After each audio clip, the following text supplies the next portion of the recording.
This is the young adult fantasy panel for LitCon 2021. I am your host, Karina Kantas. I am a YouTuber, podcaster. I have my own radio show. I am an award-winning author of young adult fantasy. And I also run Author Assist, helping authors with their marketing and promotion. Today, I've got three wonderful authors that are going to be joining me, and we're going to be chatting about world building of young adult fantasy. If you want to go around and introduce yourself, Tina, do you want to go first? Sure, I'll start. Good to see everyone, and thanks to everyone for putting this together. I know it's a tremendous feat. I'm Tina O'Haley, and I write fiction, both in fantasy for YA and fantasy for adults as well. And I'm working on a thriller now, which hoping to have that come out next year. And they're all actually in the same universe, and the characters cross between that. I also write textbooks in the animation side of things and teach animation by day.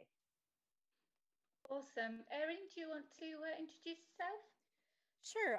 My name is Erin Casey. I'm an urban fantasy writer and a YA fantasy writer and medieval fantasy writer, all the fantasy.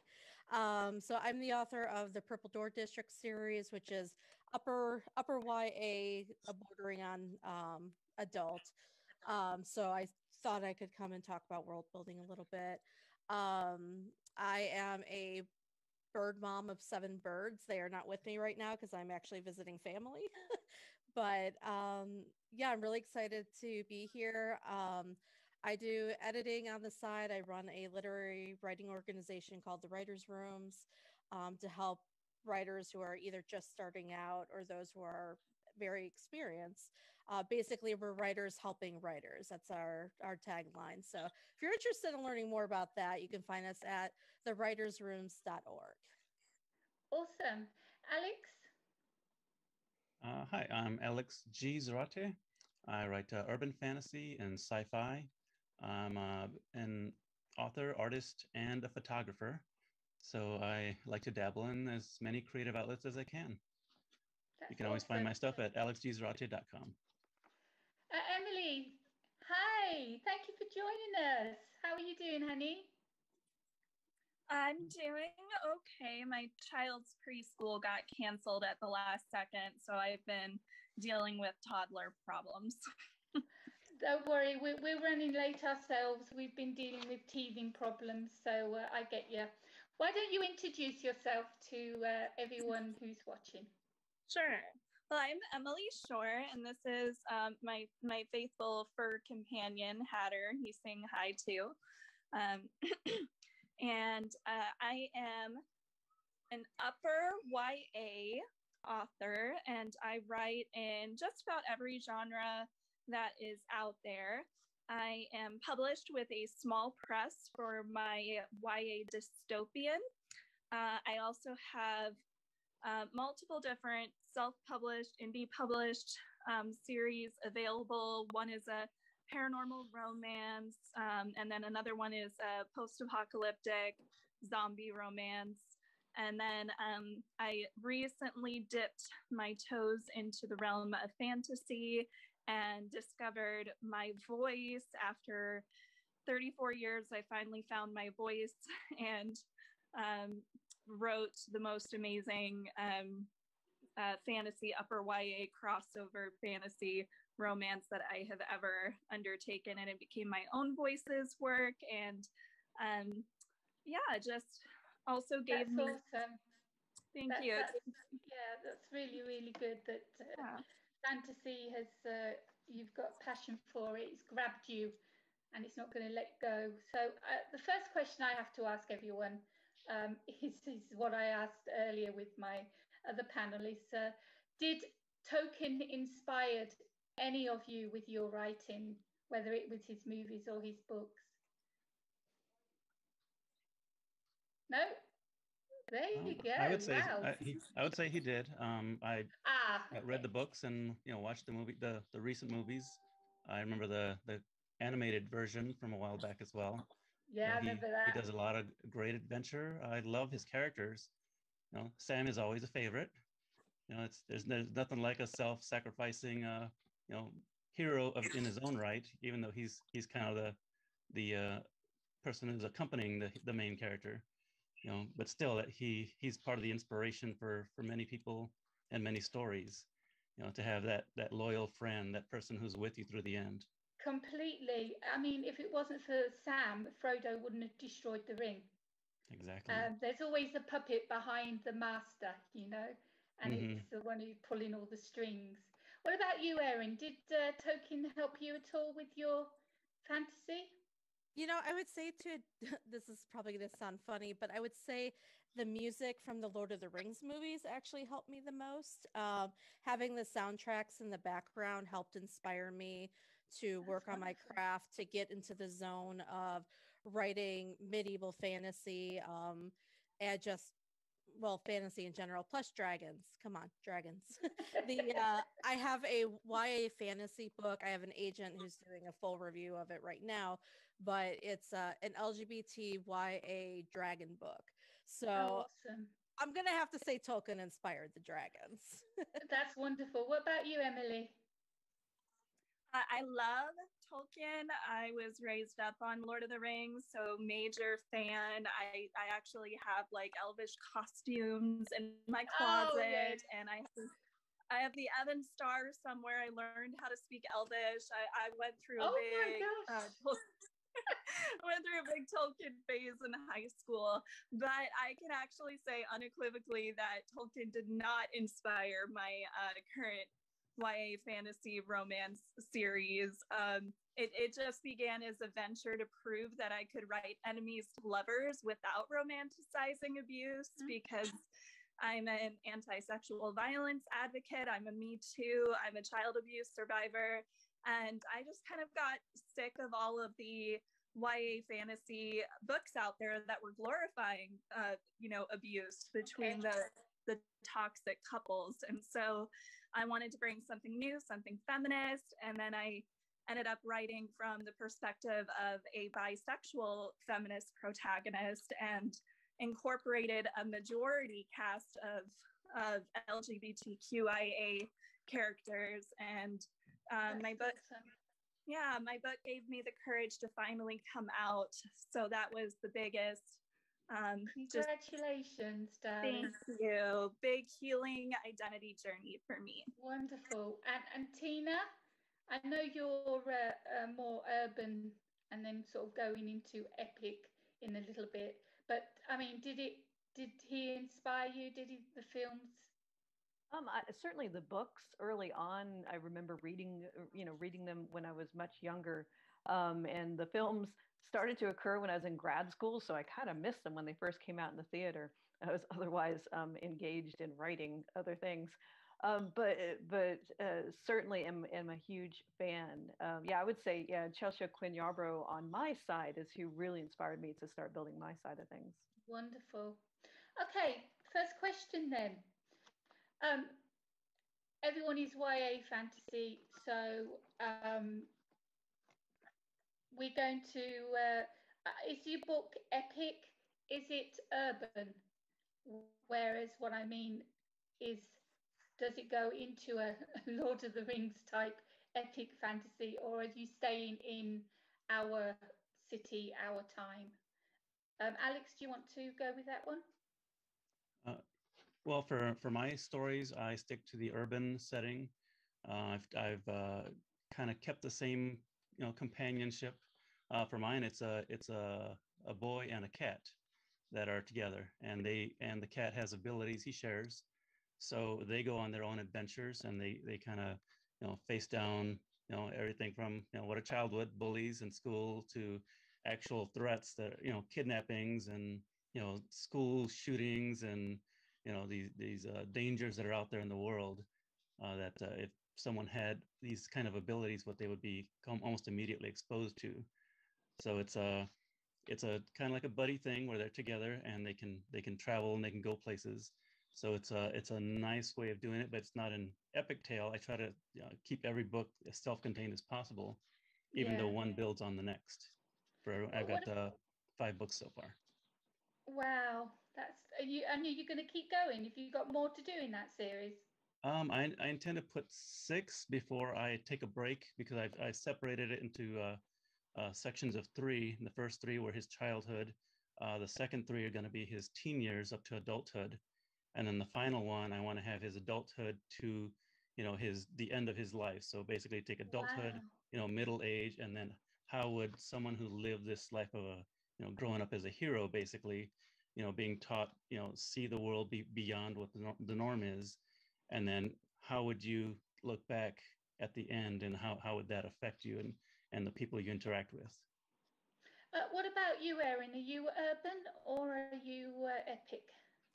So the books that I published right now, so for example, Purple Door District is definitely urban. So this book focuses on a werebird. Can you guess where I got the birds from? A werebird named Bianca who's being chased by hunters, and her only chance to survive is to find a Purple Door District of Chicago, which is a safe haven for parahumans like herself. So werewolves, vampires, werebirds, werecats, magi, fae, Cool. witches, etc. So you get the whole gambit there. The series it's actually this is a trilogy, the Chicago trilogy at least. I wouldn't call it epic, but I will say that the original series that this is based off of, which is called Fates and Furies, is considered urban fantasy, but we also go back in time to the history of all these parahumans. So I would definitely call that epic. So I have a little bit of a mix there in the world. And Cool. the main series, my co-author A.E. Keller and I are working on together. The Purple Door District right now is kind of like my offshoot of it. Oh, wonderful. Gotcha. Emily, epic or urban? So it is epic fantasy, but because romance is a strong subplot, I tend to focus far more on the relationships between all the characters, and I have a lot of dark humor in my books, so a lot of the characters are feeding off of each other and develop all these wonderful inside jokes as the series goes on.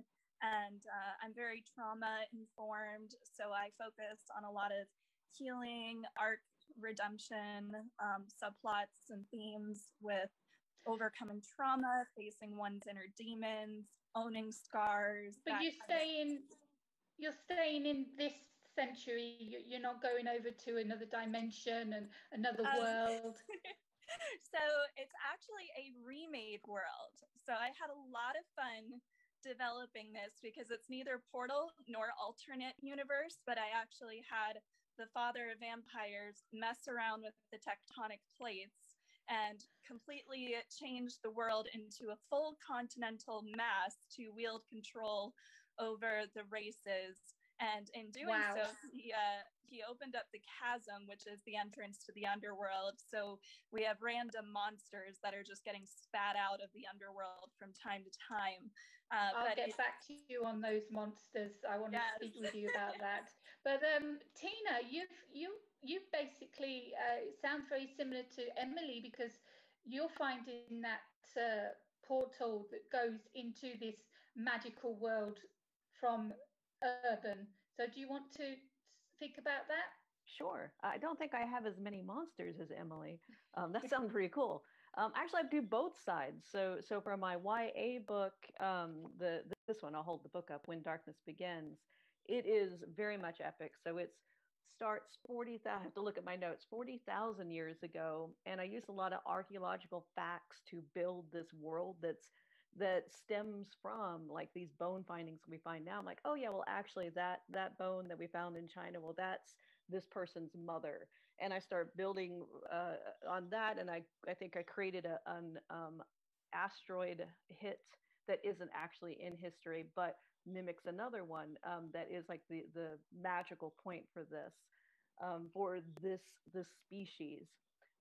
But they time travel. It's a origin story for kind of a vampire-like, but not really, species that we're the cast-offs from. We're linears because we experience time linearly, and they don't, and they can just travel through time. And when they become of age, they become the protectors of time. So I really went through this whole thing with them, and then how they experience that, their nemesis, and they don't even know who their nemesis are, and their Shama who leads them all, and you find out that she's been leading the whole thing, and it's actually a multiverse, and this is all her design. However, it all links up to this book, The Absolute Darkness, which is modern, it's urban, but those characters from 40,000 years ago kind of walk into it, and unfortunately, they fell in love by page 4, and I wasn't planning on that, so it became kind of a paranormal romance. And I don't write romance, like I don't do that. I don't. Happens. Yeah, it happens, and I had to deal with it. And actually, both of them I really enjoyed it. And on the When Darkness Begins, I had to tell the story of how the main character, his first love, why he fell in love with her, and how that cycle continues. So it was a wonderful fun, I think, to go between the two. Wonderful. Love your covers, by the way. Alex, magic. Do you have a magic system in your fantasy? How does it work? Who has the power? What's the power? What can they do? For me, the magic system is based on something that the cat shares with the main character, and that it would be he can see thoughts from other people, which is how I circumvent the communication. So the boy is not hearing thoughts from the cat, he's actually seeing images. So they interpret these together so they can actually communicate that way. And that also means he sees images from other people, including memories from objects. So the stronger the imprint, the more intense the memory. And while he's doing that, it's if he can find an intense memory or draw upon it, he can actually travel to the location that it took place. So it allows them to teleport from location to location. And again, the limitations on that is, it's based on seeing the thoughts, being able to focus on them, and whatever he can concentrate on. And when it started, he just learned how to do it.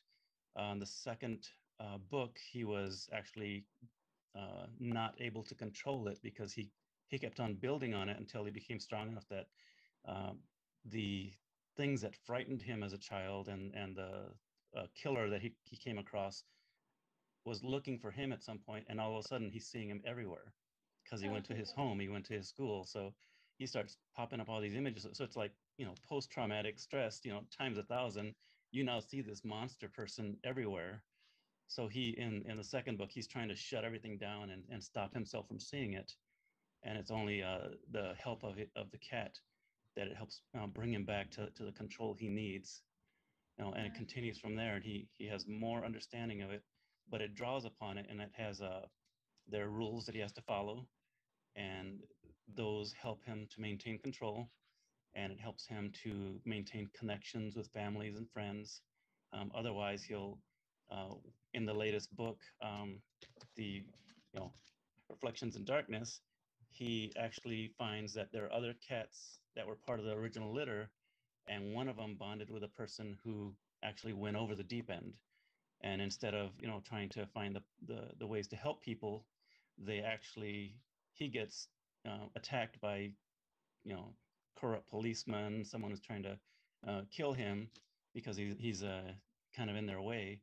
And him getting away from it, he ends up absorbing all these horrible thoughts from them and gets pushed over the edge. So he pretty much says, there are no rules, nobody cares about these, I'm gonna go above and beyond to eliminate anybody in my way. The reason I'm smiling is because I had the privilege of narrating a scene of what you're actually talking about now.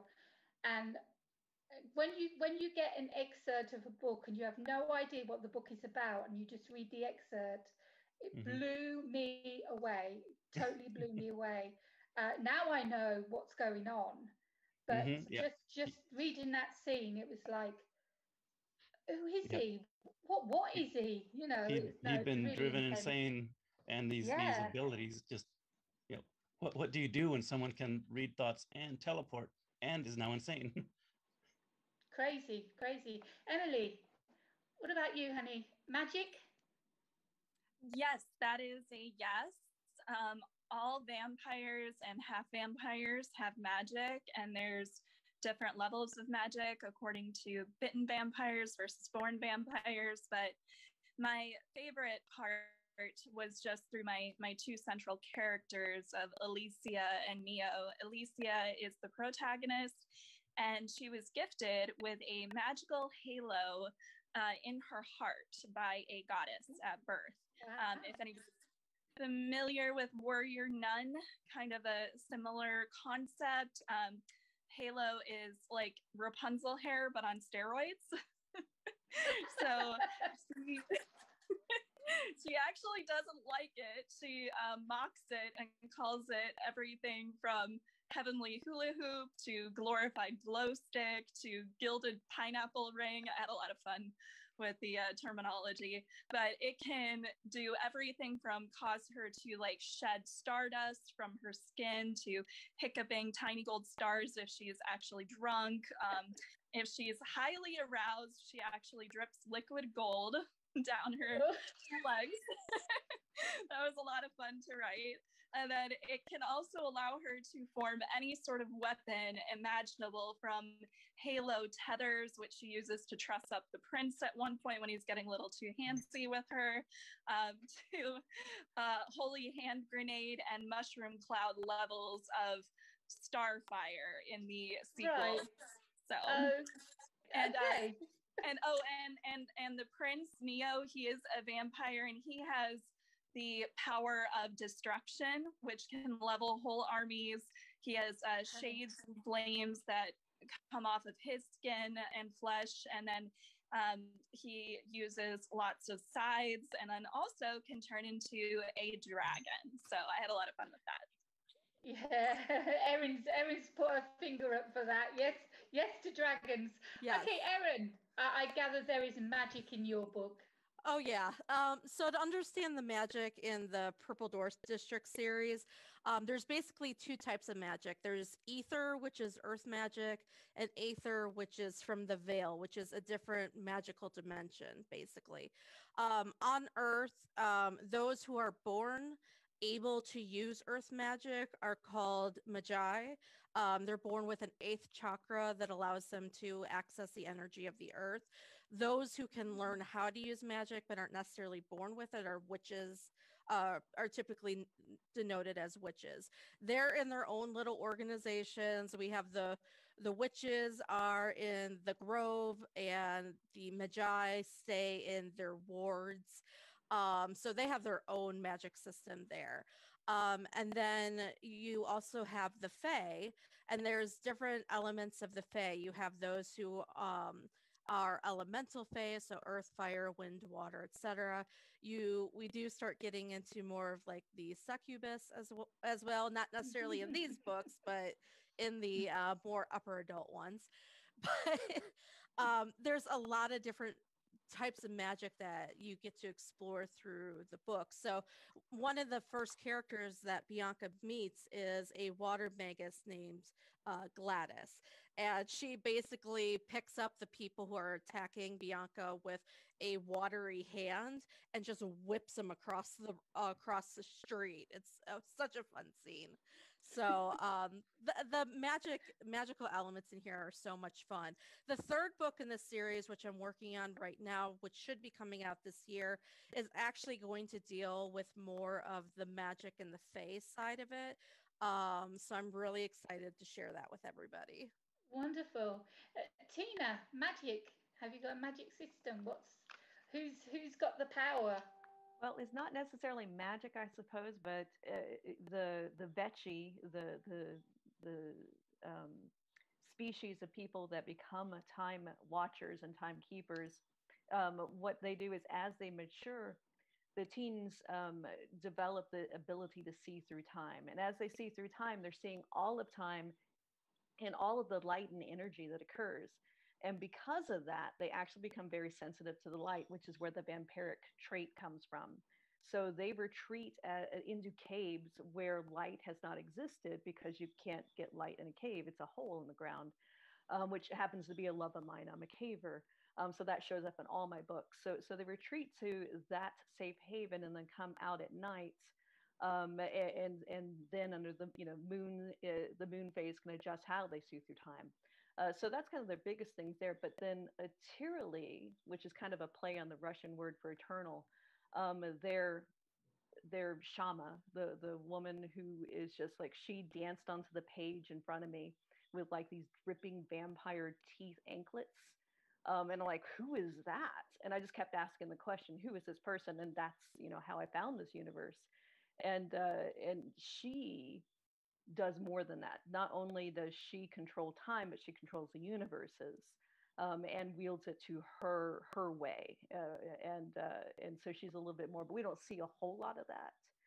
We just see that she's super powerful, and with a flick of a finger, she can send, Alexander, the main character, back, to where he came from, which is actually kind of near Mammoth Cave in Tennessee. That's magic, if ever there was. Yeah.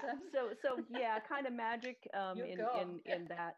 And then there's a lot about the balance between beings and between universes and transference of energy. So when the Vechi, I'll give you a spoiler, when the Vechi die, finally, when they eventually die, and of course they live almost forever, but Tirili will actually come to them and say, okay, it's your time, you need to die now, because when she releases their energy or their spirit, they become the manipulators, or the nemesis, this baseless energy thing that inhabits linears and basically goes skin hopping from person to person to person to try and battle the Vechi. And so you have this battle between the linears and the Vechi throughout it, but they don't know who they're battling, and they're actually probably battling like their brother from 40,000 years ago. Wow, that actually moves on to the next question really well, and that's who's in charge? I mean, who's in command? Someone, there must be being a lot of you are set in urban times. Is there a king, a president? Is there a committee? How do they feel about what's going on with the magic, with the paranormal stuff? How do they? How can I put it? How do they register and keep control of their city because of everything that's going on around? Erin, I'll go to you for that one first. So I'm going to leave Erin, who's in charge? Yeah. I'm going to leave the higher ups a little bit a mystery right now, because that gets revealed more in Fates and Furies. But the ones that are mainly mentioned in the Purple Door District are Legion. Legion is the government of the parahuman world that makes sure to keep everything under control, under wraps. If there are parahumans who become too much of a threat to human society or to other parahumans, they're the ones who step in and will enforce law and order. Right beneath beneath Legion are the Violet Marshals. The Violet Marshals are those who lead the Purple Door districts. So in the case of the first book, Gladys the Water Magus, she is the Violet Marshal of the Chicago Purple Door district. So she keeps an eye on the whole area of the parahumans there. If there are problems she cannot handle, then she'll reach out to Legion and say, hey, we need more forces to come in and help us out. And they primarily focus on the parahuman aspect. When it comes to the Fae, they live in areas called Fae Way, which is connected to an element of the Veil. Veil energy comes in there, and they're under their own government, and they have what are called chimes and bells as the leader. So the chime is the main leader of the group, and then the bells are the operatives beneath the chime. And the reason why we went with chime and bell is because when it comes to the Veil, time means nothing. Time travel is very different than on Earth. So for them, they had to learn how to keep time by coming to Earth. So we have the chimes and the bells. So they focus on the Fae way. Sometimes they'll bring in Legion, but not as often. The Fae can be very scary. Yeah, they can actually. Yeah, they're not all nice fairies, are they? Alex, what about your system? I mean, the politics in your world. Who's in control? For my characters, since it's beginning with childhood, it's more of a discovery. He's actually given the rules to live by. He doesn't know where they came from or why he has to follow them. He's only understood that when he deviates from them, things begin to go wrong. So he's pretty much given these 9 rules about life and his responsibilities and what he's supposed to be doing. And the more he figures out what he's supposed to do for each one, the better his life becomes. But when he deviates from them, when he doesn't understand one, like connecting to his friends and family, because he can't share what he can do, and nobody else can see it, since he sees things no one else does. He understands already that if he tells them, they'll look at him like he's crazy. So he just keeps it a secret, and he doesn't share that, and that pretty much keeps him secluded from people. So when something bad happens, he closes off from them, and then he's like, okay, you're losing the connections with other people, and that's what keeps you grounded. And it takes him a while every time something bad happens to restore himself. When a loss takes place, or he fails to save somebody, he takes all that very personally, and he has to overcome that trauma and that mental anguish. So once he can move on with that, he can continue to talk to his friends, connect with his family, and be able to go out there a little bit more. As he gets older, he understands these, and he ends up being more of a leader to the others that are coming along, because they're still learning as they go. So he ends up being the one guiding them into how to handle the difficult times, and how to be the one to, you follow these rules, you do what you have to do, and you help others at all times. That's cool. And that's one of the things that he ends up being as he gets older. There's no government, because when it started, he was the only one who could do these things. So he ends up being the one that establishes how to follow the rules, what to do, and how to adjust as each thing happens. And there's what he considers to be mind storms, and that's when some traumatic event so overpowering takes place. It's like an onslaught to them, because they can see these thoughts. So they can see little thoughts here and there, but when something big happens, it's like they're walking into a storm of nightmare. So they have to learn how to control these things to overcome them, and he has to learn this early on. And so as he gets older, he ends up being the one to guide other people through this. And that's why you could really lose your mind, couldn't you, with what he has to go through and what he sees. You could really end up in the loony bin, especially if they found out what he could do. Tina, do you have who's in charge in your fantasy world? Well, in When Darkness Begins, it's Tirali, the Shama. She's the leader, and she creates a cult and almost this huge religious belief in her Vechi tribe, because she puts them in tribes. She gives mantras that they know that to speak against her, to speak against any of the doctrine that she's given them is not the way. And you see this in them, so that when Alexander does rebel, and ask, what can I do? If I control time, why can't I change time to make sure that the person I love doesn't die, or do things for other people? And she's like, well, that's not the way. And so she creates this world in which they try and follow the rules, and then of course they're not going to.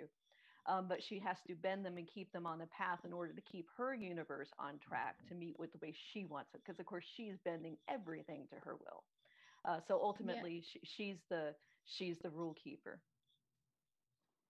Sounds it. Yeah, you don't want to mess with her. Emily. Yes. So the father of vampires convinced humanity early on that he was their god. He actually has the power of creation. He can create an infinite amount of superpower-like abilities. And so it was pretty easy to convince that of humanity. And so he actually, when he remade the world, he set up a court realm system. So you have 9 court realms in a circle, with his 10th court realm, which is a trinity of mega towers surrounded by 9 castles. And that's smack dab in the center, with all those other 9 court realms around him.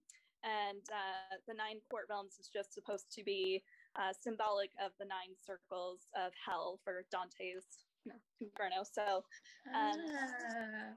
Clever. And Neo, the Prince of Destruction, has been made the 10th court overseer. So he handles all of the politics.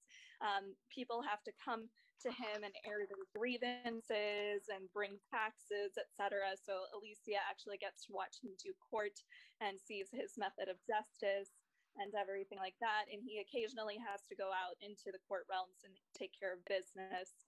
And he does all this on behalf of the father of vampires, who just basically gets to roam the world or the chasm and do whatever the hell he wants to. The only other realm that is not bound to the father is the bitten vampire realm, because they are not blood tied to him. All the other realms are born vampires are blood tied to him, so they basically have to do whatever the heck he wants them to do. But the place where Alicia was born and raised is the Rose City, which also exists outside, but it's a very small city. And the only reason it exists is because of her mother, who is known as the Phoenix Queen. And she is the only other one whose powers match the father of vampires.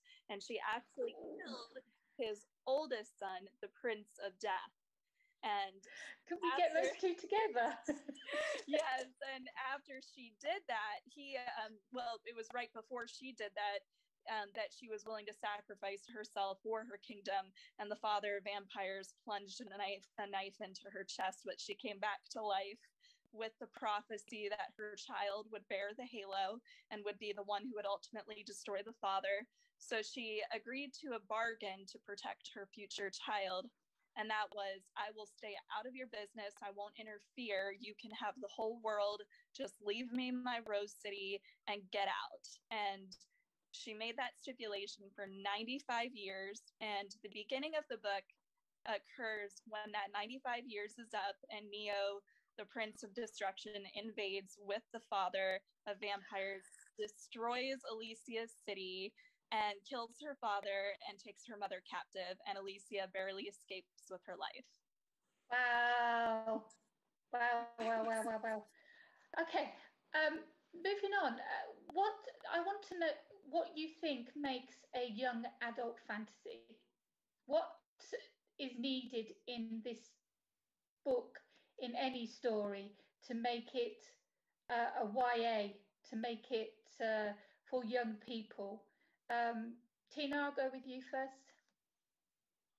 Oh, I'm the worst person to ask. I never read YA, even when I was YA.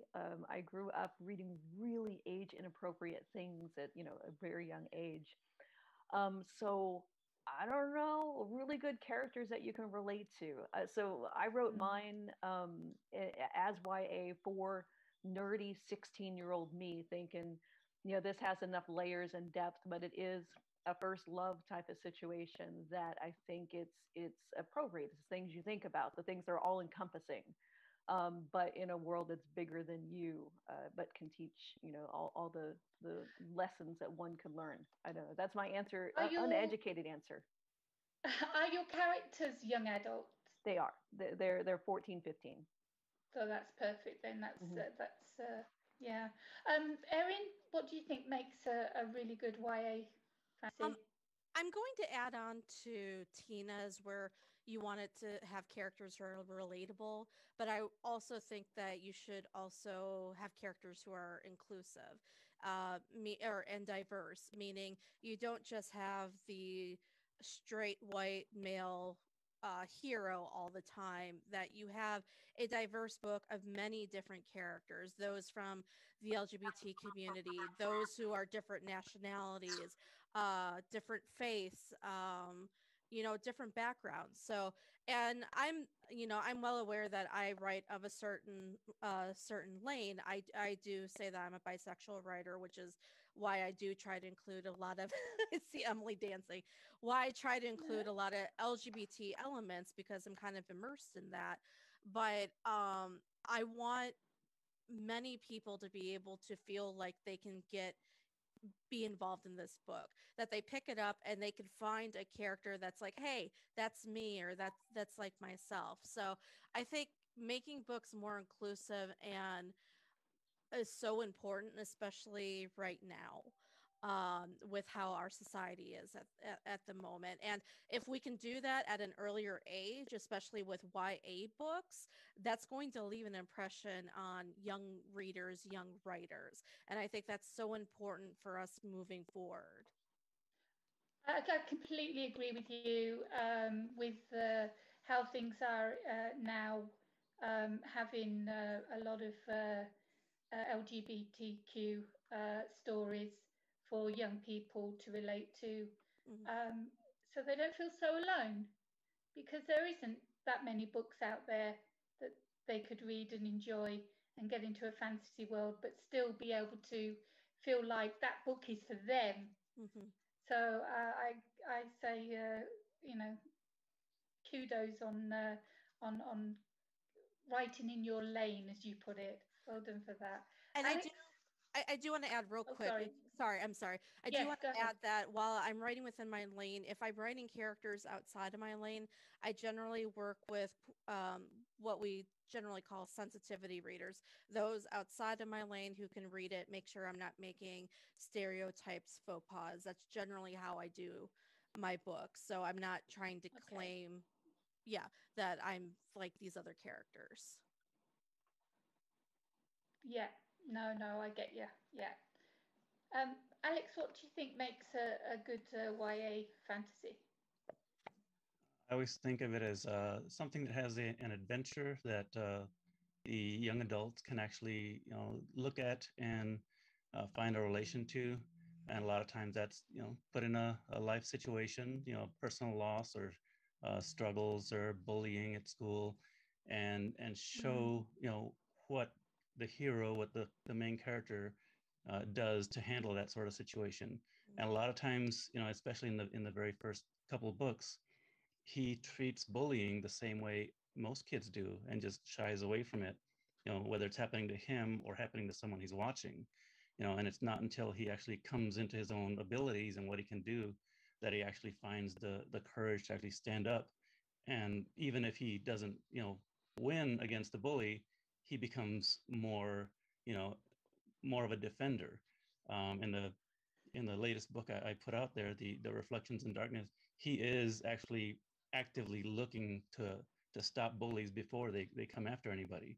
So he finds someone in the very first chapter, one of his friends is being bullied, and he actually jumps in and throws himself in between his friend and the bullies just to let himself be attacked, because he knows he can handle it. And he actually is like intentionally tracking the situation so he can, fight the bullies and hurt them before they can hurt anybody else. And that sort of mindset of the hero going out there to show anybody, can do these things and stand up against, the adversity in life. And I always think that's one of the best elements of the fantasy. You actually show, the reader, no matter what the situation, there are ways to rise above it and succeed and get out of these things in one way or another. Yeah, I mean, that's certainly for young adults to relate to the story, something they've gone through themselves, and to find out how they can get over it, but also to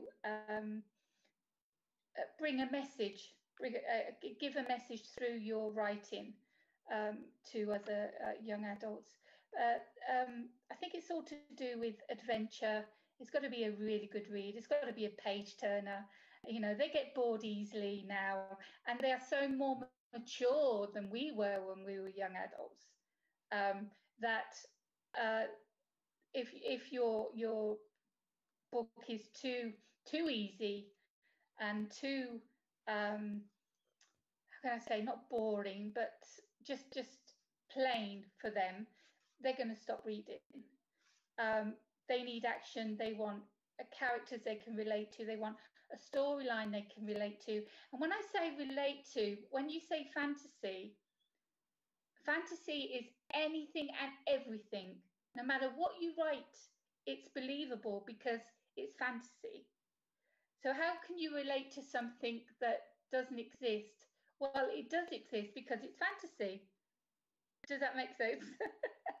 Emily, what about you, honey? What do you think makes a really good fantasy young adult novel? I loved everything Erin had to share. Oh my gosh, just like, yeah, we're gonna be good friends. I can't answer you in chat for some reason. I can't answer your chat message to me, but yeah, find me on. It's okay. I followed you on Facebook. We're good. You two, that's it. You're stuck now, you two. Carry on. I think another important thing to showcase in YA fantasy, and I've been reading YA in general for years upon years, is themes, is very specific types of themes. You have themes of identity, especially coming of age, overcoming adversity, triumphing good over evil. You have all these complex themes. And I especially love to get deep into the inner human psyche of overcoming trauma and healing arcs and learning to stop running and hiding and standing up for yourself and becoming the warrior that you were meant to be. And there's various different ways of becoming a warrior. And Alicia is definitely a spiritual warrior because I mean, not only she's badass, she can state ghouls and she uses her halo to heal the freaking dragon in my book, but her true moment of triumph is where she owns her scars and she's able to shine and project her halo fire in a way where she's truly shining for herself. So that was a big theme for my book. And then I think it is important to showcase the diversity and inclusion and also to move on from just all of these self-hatred arcs. I am so over the self-hating women arcs and self-hating girls. Like, okay, have brokenness, have trauma, yes, but can we please stop with these self-hating females and narcissistic, misogynist males who don't have an ounce of emotional capacity and who just want to bang the female all the time? Can we please just move on from that? As a feminist, let's give young women more healthy, positive sexuality, where the girl isn't just succumbing to the narc male's, petty, mind-blowing sexual favors. So I'm glad my novels don't have characters like that. She will not. I mean, she goes ballistic when she arrives in Ticinia and learns that she's been told she has to marry the warlord's son as part of an alliance between the two lands. And she's from the UK, and she says, "Oh, hell no. Who do you think you are to tell me how to run my life?" So yeah, she's very stubborn, but she really sticks to her guns.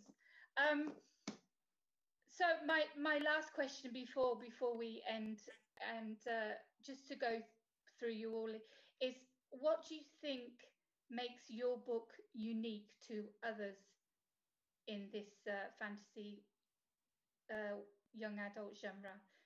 Tina, do you want to answer that? Sure. I think caving is definite one. Caving is definite one, definitely. Yeah, so definitely my take on time and caving and this kind of vampire, but not really, a very unique universe that I've built. I think coming at it from someone that, I'm not steeped in YA and the tropes, but I totally get what you're saying, Erin, Emily. I think you'll find if you were to read When Darkness Begins, you'll find that the character The female character in here, she is not developing the Vechi traits, so the tribe is casting her out, and her parents treat her like she's already dead because they know she's going to die in the upcoming ritual. And so Alexander wants to save her, and so he tries to break the rules and find a way to save her in time. And you know, and of course they have their first love, and it's a wonderful story, him doing everything for her and her going, you know what, you can't fix this, it's okay, you have to let go. And okay. And I think in that it's just the world itself is super unique. Erin, we have to be quick now, but what makes your book stand out against others? I would say the ideology of community. So the Purple Door District is just that. It's a district where any parahuman can come together and feel like they're safe with one another, which is why there's the Violet Marshal governing over everything. So this is a place where werewolf, vampire, magi, witch, etc., they can all coexist in one place without wars breaking out and everything. So, and I'm trying to pull that not only just with the parahumans, but also with including diversity and everything, that we can all rise above and we work together as a community. Yeah. Emily, what's well, we know that what your book's about and how it definitely differs from others. But what do you think is the main thing that makes your book stand out among other young adult fantasies? Well, I don't have a main thing. I have like 10 main things. So which I actually we haven't got time. I actually wrote up in a blog post 10 top 10 reasons why courting death and destruction is a different kind of fantasy. So you can actually read all about that on my blog Perfect. At emilybethshore.com, which I include in the Hero Heroines blog post for the blog tour. But yeah, I think if I had to boil it down to my favorite main thing, it would honestly be the relationships, you know, just very hyper focused more on relationships between the characters, how they feed off each other, how they interact with one another, how they share trauma with one another and heal together, and really enjoy their strong and mirthful queer identities, and not beyond that, the hypersexualized or closeted stereotypes. You're not going to get any of that in my book.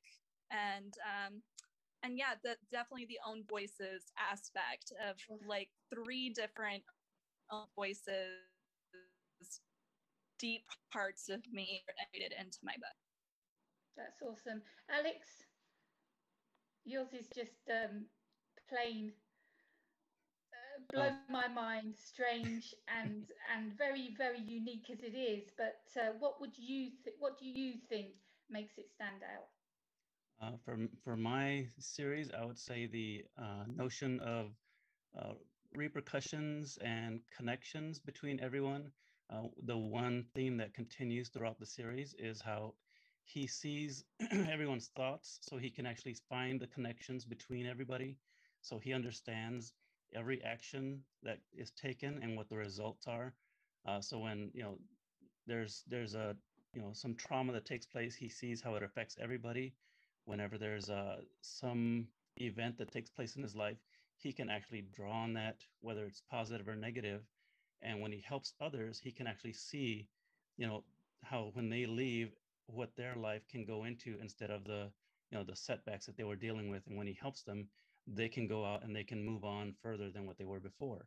So it's a connectivity, and it's also, you can see the choices and how every choice, good or bad, has repercussions. And that's one of the main themes that I maintain throughout the series. It's we've run out of time now, so what I want you to quickly do is just go through, let people know where they can find your amazing books and where you are on social media. Tina? So on Amazon, you can find When Darkness Begins and Absolute Darkness by Tina O'Haley. And my blog, where everything goes, even my animation stuff, is coffeediem.wordpress.com. You're on Facebook, Twitter? I'm everywhere. Twitter and Instagram and Facebook, T. O'Haley or Tina O'Haley on Facebook. Wonderful. Alex? You can find me on alexgzarate.com. You can also find me on social media, Alex G. Zarate, and several of them can be under Zarate Creations. My books, of course, are on Amazon, and the latest book has just been released. So Reflections in Darkness is out there. You can find me in pretty much in, like you said, every social media outlet. I've signed up for all of them. Usually just Alex G. Zarate. You'll find, my podcast, my blog, my sites, even TikTok with some clips I put in there. Yes, don't forget TikTok. Erin? You can find me primarily at erincasey.org. You can purchase signed copies of both my books. You can also get the ebooks from me. You can find those on Amazon as well. I'm across most social media platforms. I'll actually post in the comments where you can find me on Facebook, Twitter, Instagram. Also, I have a special deal going. If you order my books this weekend, you can get both signed copies for $25 altogether. So awesome. Thanks, everybody. Emily? So my website is emilybethshore.com. And then I'm also on a lot of social media. I'm on Facebook the most prominently because I'm a fossil. And I am on Instagram, but I'm Insta in training. So Emily B. Shore on Insta. And Twitter handle is at Emily Beth Shore. I am not on TikTok yet. I have so many friends that keep trying to get me to do it, and it honestly scares the living daylights out of me. So we'll see. It might happen in my future, but we'll see. And then Courting Death and Destruction is a brand new work. I just finished it during the shutdown. In 3 weeks, I will not hesitate to add 120,000 words in 3 weeks, and ended up going through significant revisions down to 110,000 words. It is requested by a few literary agents right now, which is really cool. Amazing. Yes, congratulations. thank you. But I am taking a select, intimate, and private of readers. I have about 20 so far, very dedicated, and they're obsessed. And if you want to join, I do have a form on my latest blog post on my site, and you get your very own individual art print, digital art print when you sign up. That is made especially by yours truly. Oh, that's lovely. Thank you. Well done. And all my other books are on there. Are on there as well. My Unpaged series, my Roseblood series, my Flusher books, they're all on there. Awesome. For me, you can get Illusional Reality Duology from Amazon. You can pick that up. Thank you to all my guests, Tina, Erin, Emily, and Alex, for being here and chatting about your amazing books. Thank you so much for taking the time out to be on this panel for part of LitCon 2021. Bye for now. Thanks for having us. Thank you. Bye. Thank you. Bye.